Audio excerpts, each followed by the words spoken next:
Hi, I'm Kaylee, and these are the books that I read in February.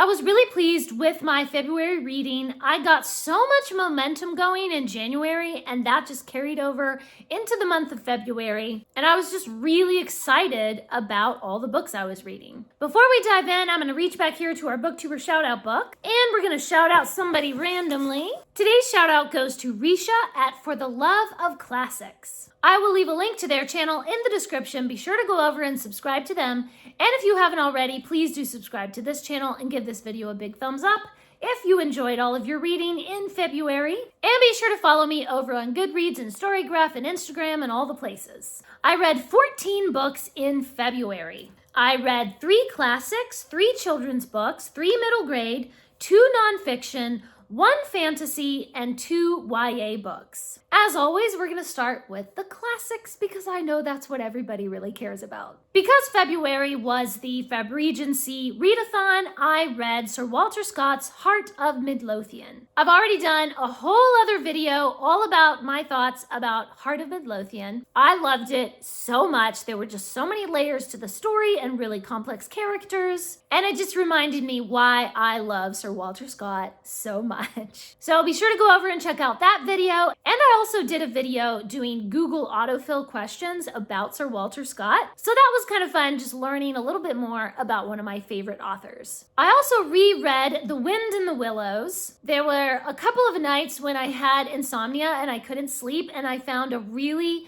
slow, beautiful audiobook narration of The Wind in the Willows that just put me right to sleep. So I started listening to it, 5-10 minutes here and there at bedtime. This is such a familiar book that it was just perfect for me to fall asleep to. This is always such a fun one to reread, and rereading it on audiobook was really lovely. I also read Why Not by Margaret Whittemore. So Rosamond is finally out from her family's strict guidance, and her uncle has left her a little bit of money in his will. So she decides to just follow all her dreams and not stop for anything. She buys a house by the lake and decides to set up a new career as a fortune teller. But her new neighbor, Mr. Squire, is very traditional and responsible, and he just seems to disapprove of everything she does. And Rosamond tells herself that she doesn't care for his approval, but in her secret heart, she wants him to think well of her. So can they manage to be neighborly, or will Rosamond's wild ways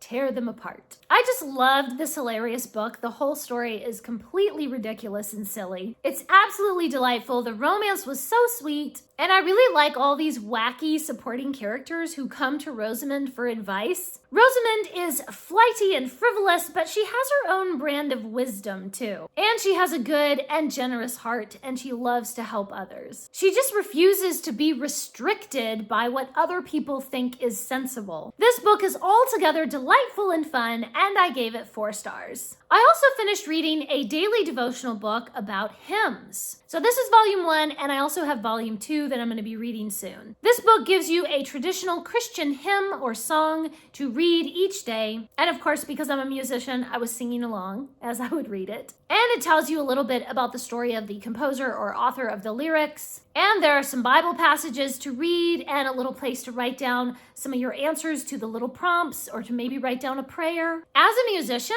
I really loved learning the history behind some of my favorite hymns that I've been singing my whole life. However, many of the stories about the authors are very tragic, but it's also encouraging to see how God brought them through that tragedy and gave them grace and peace through those difficulties. And then we see that reflected in their music. I gave this one 5 stars, and I actually have another book that I'm reading right now as a devotional, but then I'm going to dive into volume 2 and enjoy that one as well. One of my wrapped books was Midnight Magic. This is the story of Fabrizio, a servant to the magician Mangus. They are called to the king's castle to consult with the king on a grave matter. So apparently the princess has been seeing apparitions of a ghost that she claims must be her murdered brother. Now the king believes in ghosts, but Mangus, the magician, insists that there's no such thing as ghosts. The king begs Mangus to use his magic to banish the ghost, but Mangus keeps explaining to him him, it's all just illusions and tricks. I don't have any real magic. And the evil Count Scarazoni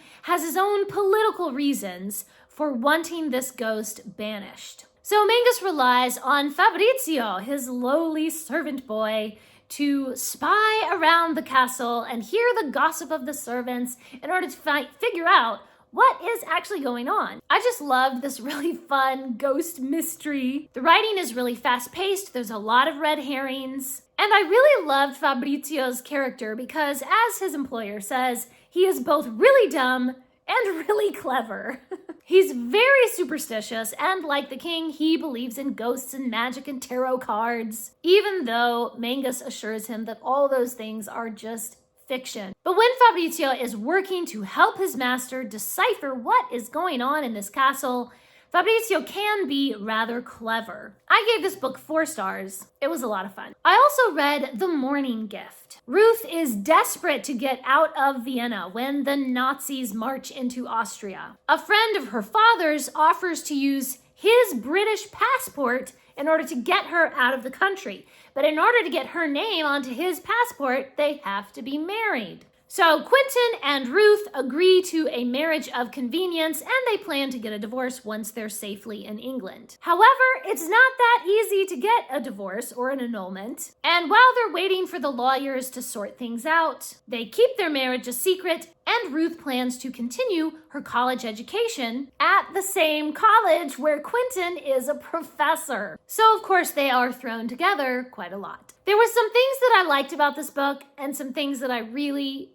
hated. I do like the writing style. I've read a lot of books from this author, and I always love her beautiful, insightful writing. And I liked Ruth's character and her winsome charm. And they have a few really sweet romantic scenes that just stole my heart. But a lot of the book just has things. There's some objectionable content that I just found really yuck, just really gross. And just the whole attitude of the book just ruined the romance for me. I ended up giving it 2 stars. If you want to see exactly what objectionable content was in the book that I thought was gross, you can either look at my Goodreads review where I go into a little bit more detail, or you can check out the book on the Screen It First website where they actually have screenshots of exactly what content or what words were used or how it was described or whatever that happened. I ended up giving The Morning Gift 2 stars. I was pretty disappointed in that one. I also read the last 2 books in the Percy Jackson and the Olympian series, The Battle of the Labyrinth and The Last Olympian. I have really been enjoying rereading through Percy Jackson. I think this is my 2nd or 3rd time rereading through it. And it just reminds me again and again why I love Rick Riordan so much. In fact, I got so excited and I've just been enjoying it so much that I've decided to continue right on and read the next series, Heroes of Olympus. So that tells you how much I have been enjoying it. Another one of my wrapped books was Around the World in 100 Days. So Harry is the son of Phileas Fogg, and he wants to prove to his father that motor cars are the future of travel. So he takes on a bet that he can drive his motor car all around the world in only 100 days. And the only time that they wouldn't be riding in the car is if they're crossing a body of water, then they can take a boat. So Johnny, the mechanic who designed and built the car, is along for the ride, and Charles is coming along to make sure that they follow the rules for the entire journey. However, they didn't expect a plucky woman reporter to be following them, eager for exclusive reports for her newspaper. This adventure was just so much fun. There's intrigue and mystery and wild country and bandits and swindlers and kidnappers. The pacing is very fast and the writing is snappy, and I just really enjoyed the humor and fun in this book. The best thing about this book is not just they're going on this adventurous journey, but that they have this kind of inward journey as well. As each character, the reason they're going on this journey is they have something to prove. So the journey really becomes about each of them finding something inside themselves. So I really enjoyed that character development along with all the adventures. I gave this book 5 stars. The rest of the books in this video are books that I received for free from a publisher in exchange for a free and honest review.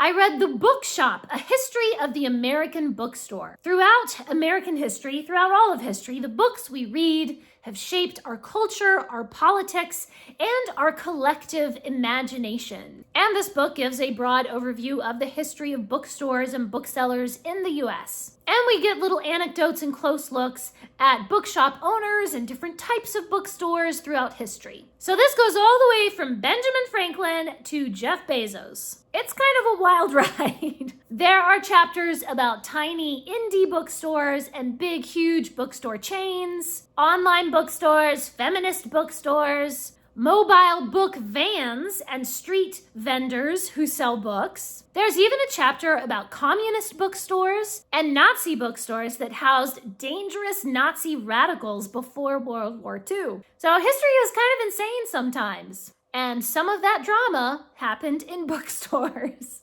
I enjoyed this book. There were a few chapters that I didn't particularly care about, and a few chapters that I felt like were a little bit too long, like you could have condensed some of that. We didn't need to know every detail. But I enjoyed it, and I ended up giving it 3 stars. I read the 3rd book in the Jacoby series, Ghostly Echoes. So Abigail Brooke and Mr. Jacoby are trying to solve a murder from 10 years ago. The murder of their dearly departed friend, Jenny. So Jenny is the resident ghost in Mr. Jacoby's house and a dear friend, but whenever she tries to remember her death, she is overwhelmed by an echo of that memory, and she basically kind of dissolves into darkness, and it might take her hours to be able to take some sort of visible form again. When a new string of murders seems to mirror the same circumstances as Jenny's murder, Abigail will do anything to uncover the clues and find the truth, but Mr. Jacoby warns that they should be cautious when dealing with ghostly echoes.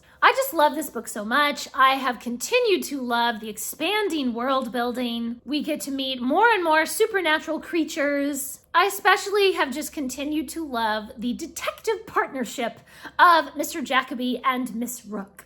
They are both full of witty remarks, and they are just absolutely delightful. The writing style, the plot, the mystery, I love it all. I gave this book 4 stars. I also read a children's chapter book, Mystery at the Biltmore. This is the first book in the series, The Vanderhoff Heist. Elodie decides to start a detective business, and she gets her first big case when some earrings that are very valuable are stolen. She is joined by her dog, Carnegie, and her new neighbor, Oscar, who loves tumbling and acrobatics. Most adults do not take a child detective seriously, but Elodie is determined to prove her worth. This is such a fun mystery. I just loved the cute characters and the beautiful illustrations. The mystery takes a lot of twists and turns, and we meet a bunch of the different neighbors, and they all have such varied personalities. The writing is simple, just right for this age group where children are first starting to kind of read more on their own, 2nd or 3rd grade. But the writing also has a charm, a warmth that draws the reader into the story. So even reading it as an adult, I really enjoyed it. I gave this book 4 stars.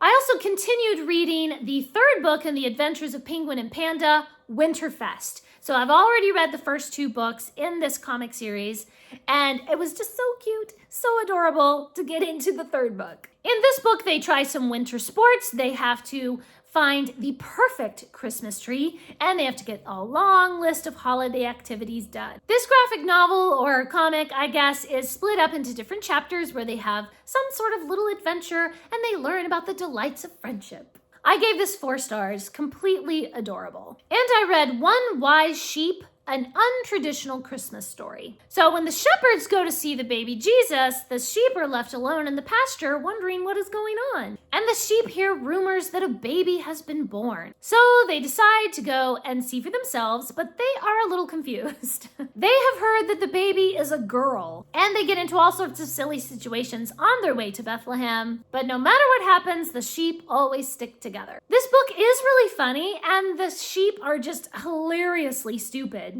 But I don't know if the humor was exactly my style. It was a little too irreverent sometimes for me. And there's this one scene where these drunk camels are complaining to the sheep that the wine at the manger was like cheap wine or something. I don't know.